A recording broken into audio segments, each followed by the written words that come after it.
Assalamualaikum warahmatullahi wabarakatuh. Ya, seperti biasa, berjumpa lagi dengan saya di Al Misbah Channel.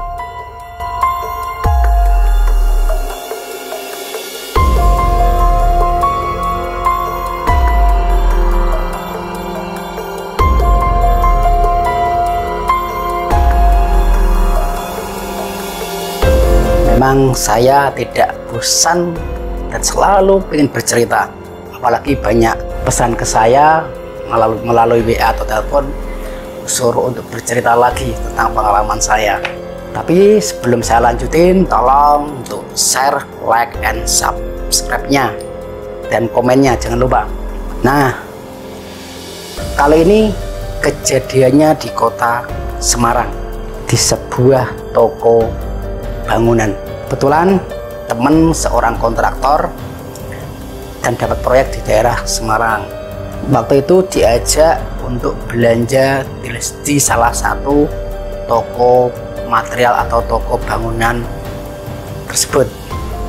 Dan akhirnya kita menuju ke sebuah toko bangunan. Dan di situ seperti biasa kita tanya, teman saya maksudnya tanya bahan-bahan bangunan yang diperlukan. Dan di situ banyak pelayan yang melayani di depan. Dan rata-rata pelayan di situ cewek-cewek. Nah, mungkin yang cowok-cowok yang di belakang untuk bagian angkat-angkat ya. Di situ saya melihat karyawan ini pakai kaos biru semua, jadi seragam gitu. Kalau saya nggak lupa itu harinya hari Sabtu dan jam-jam siang, jadi waktu sangat panas sekali udaranya. Nah, di situ waktu teman saya ngobrol sama pelayan, salah satu pelayan tersebut, pandangan saya terfokus ke salah satu pelayan di situ. Nah, karena kenapa saya terfokus di salah satu pelayan tersebut? Karena waktu itu semuanya pelayan di situ pakai biru semua. Nah, ada salah satu pelayan yang pakai baju putih. Dan di situ yang berbaju putih tersebut, pelayan tersebut hanya diam dan senyum-senyum. Padahal yang lainnya sibuk nyiapin bahan bangunan, melayani apa, mondar-mandir di situ. Tapi salah satu dari karyawati, maksudnya ya dari cewek itu, kok nggak ngelayani, hanya melihat saya dan senyum gitu. Saya masih ingat parasnya. Jadi rambutnya itu agak-agak pendek, terus agak-agak kemerah-merahan, terus putih, terus dia ada jerawatnya waktu itu. Batin saya tuh, lainnya sibuk melayani kok cewek ini hanya diem sama senyum-senyum saja gitu, nggak ada reaksi apa-apa. Ya akhirnya saya tanya ke salah satu pelayan, yang lain sibuk kok yang situ itu nggak melayani Pak, itu bagian apa sih? Apa bosnya apa-apa gitu? Loh, yang mana? Itu yang pakai baju putih, saya bilang gitu. Loh, sini nggak ada. Pelayan tersebut menjawab, loh maaf, sini nggak ada yang baju putih, ini seragam wajib kita, ini biru gitu. Loh, itu ada loh satu yang pakai baju putih. Nggak ada, pasti nggak ada, semuanya wajib biru. Nah, sampai saya sedikit debat gitu loh, karena saya melihat ada perempuan cantik bajunya putih. Nah, waktu saya debat akhirnya, karena mungkin suara saya dengan pelayan yang saya ajak ngobrol itu agak keras, pelayan yang lain mendekat ke temannya itu yang ngobrol sama saya. Ada apa sih Mbak? Sama dekat, ini Mas, ini lihat ada pelayan kita ini, kayak kita ini, tapi kok bajunya putih gitu. Nah, saya masih ngeyel karena saya melihat bahkan dia senyum-senyum yang pakai baju putih itu. Terus salah satu pelayan bisa-bisi, oh itu apa? Terus Masnya bisa ngelihat ya? Ya memang saya ngelihat, saya bilang gitu. Dia bener ngelihat, bener itu di situ. Saya masih ngeyel karena di situ. Loh, kok berarti tahu ya? Berarti tahu ya kayak gitu.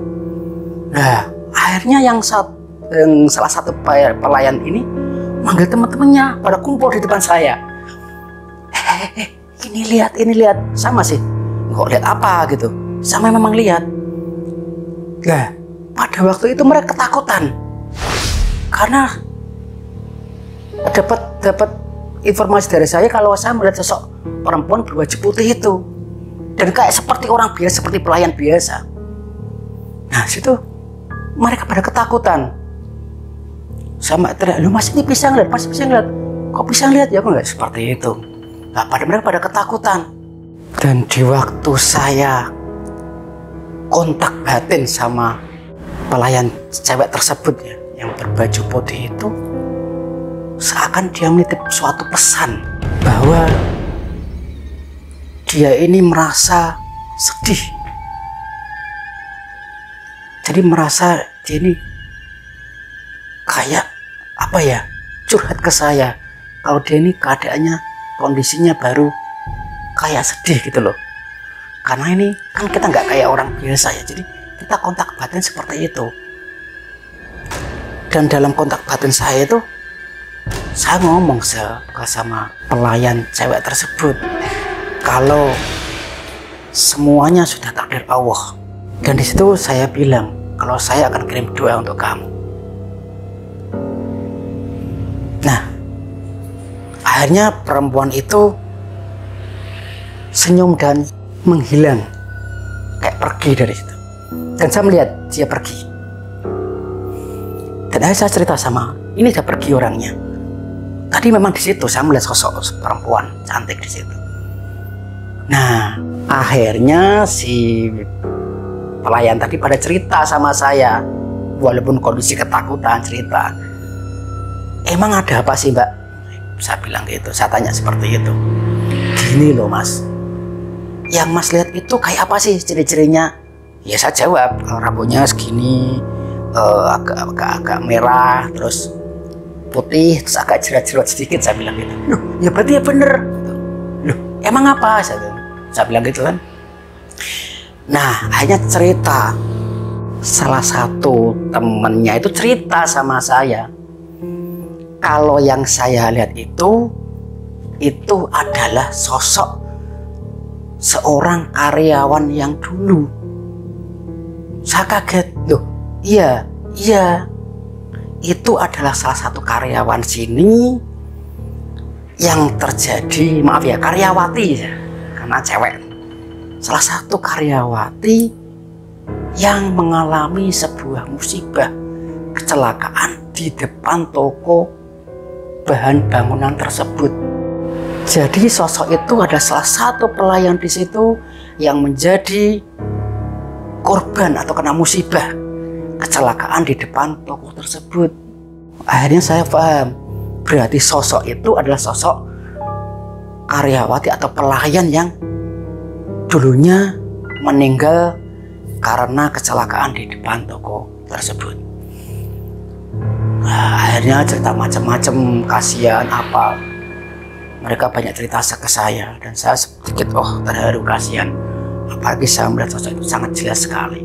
Dan akhirnya saya bilang sama, ya udah Mbak, kita doakan aja biar tenang. Saya yakin sih ini nggak sosok temennya, ini sebuah sosok jin yang menyerupai temennya yang meninggal. Saya bilang seperti itu. Ya udah, kita doakan bersama-sama.